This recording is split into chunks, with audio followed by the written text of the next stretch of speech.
Story RH, le podcast RH qui ne vous raconte pas d'histoire. Bienvenue à toutes, bienvenue à tous. History is made of stories. Dans cet épisode, nous allons nous interroger sur ce que révèle ou pas cette phrase « Ah bah c'est évident » que certains nous rétorquent après leur avoir expliqué quelque chose.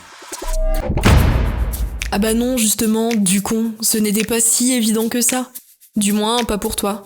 En vérité, c'est même devenu une évidence à tes yeux, précisément parce qu'on te l'a expliqué de façon limpide. Parce que si c'était si évident que ça, si cela coulait tant de sources pour toi, eh bien tu aurais exprimé cette évidence bien avant, au lieu de te perdre dans les méandres des entendements communs et des autres évidences, celles que tu égrènes comme on égrène un chapelet, en croyant plus qu'en faisant l'effort d'un raisonnement. Diable, comme disait Bernard Werber dans La Révolution des fourmis. Rien n'est évident. Évidemment. Alors, c'est si évident que cela ? C'est quoi l'histoire ? Il faut se rendre à l'évidence, se rendre, comme le signe d'une défaite. C'est terrible comme expression, comme si la confrontation à la vérité était une défaite plutôt qu'une victoire.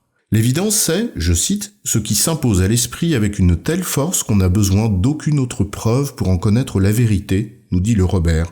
Synonyme, certitude. Eh oui, l'évidence, videre en latin, voir. C'est pour ça que ça crève les yeux, ton truc. L'évidence, c'est en quelque sorte un marqueur de vérité. En anglais, evidence, c'est une preuve. Ce dont on parle ici, c'est donc ce qui saute aux yeux et qu'on prend pour vérité. C'est quelque chose qu'on te donne, c'est-à-dire que tu n'es pas allé chercher par toi-même, et que tu reçois non seulement pour vrai, mais aussi que tu considères implicitement comme existant avant même qu'on ne te la révèle. D'où la fameuse phrase « Ah, bah c'est évident !» Comme si celui qui a fait l'effort de la pédagogie n'était que le messager d'une vérité préexistante que tu connaissais déjà. Dans ses études et commentaires sur les méditations cartésiennes de Husserl, le philosophe Jean-François Lavigne écrit que l'évidence est, je cite, un mode de conscience spécifique où la subjectivité expérimente directement sous la forme d'une synthèse de remplissement intuitif l'objet lui-même. En d'autres termes, l'évidence est une synthèse. Or, c'est là tout le sujet. Comment est-on arrivé à cette synthèse ? On en revient au caractère potentiellement pernicieux de la phrase « Ah, bah c'est évident ». La synthèse est évidente précisément parce que le cheminement, le raisonnement qui y a conduit et qui t'a été exposé, te l'a démontré de façon limpide. Ainsi, au mieux, tu es passé d'une intuition, que tu ne formalisais pas clairement, à une compréhension de ce que tu pensais. On t'a donc aidé à passer de l'affirmation à la démonstration. Mais au pire, peut-être que cela t'a révélé à toi-même une synthèse qui n'était peut-être précisément pas celle que tu faisais avant.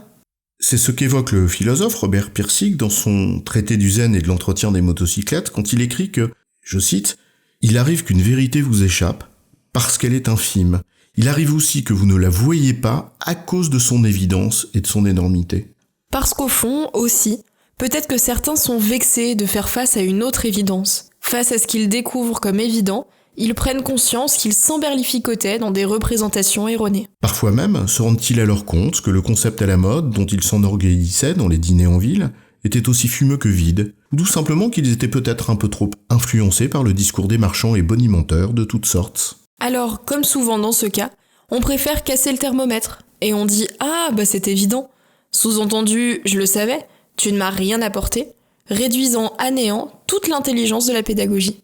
La synthèse diffère en effet du résumé. Le résumé, c'est condenser un sujet, réduire un long texte à ce qu'il a d'important, comme en fin de ces podcasts par exemple, quand on termine par « en résumé », c'est l'essentiel de ce qui est dit dans le podcast. En gros, sans tes vannes à la con et tes détours inutiles. En résumé, oui. Mais la synthèse, c'est précisément le cheminement qui t'y a mené. Une synthèse entre les différents thèmes, sujets et concepts que l'on a mis en rapport les uns avec les autres, en appréciant chacun d'entre eux à sa juste valeur, pour démontrer une idée clé, dont on donne le résumé à la fin. Comme disait André Gernez, 95% des choses que je vous déclare sont des évidences. L'étonnant et l'intéressant est seulement de rapprocher des évidences de nature différente. Et ce sont bien ces rapprochements que tout le monde ne fait pas. En résumé, lorsque la conclusion d'une démonstration semble évidente, c'est précisément parce que l'effort de synthèse et de pédagogie qui y a mené était pertinent et limpide. Alors on ne rétorque pas « Ah bah c'est évident », mais on préfère dire aimablement « Maintenant que tu le dis, c'est évident. J'ai bon chef ». Oui, tu as bon, c'est une évidence, mais on va pas en faire toute une histoire. Story RH, le podcast RH qui ne vous raconte pas d'histoire. Retrouvez tous les épisodes sur storyrh.fr.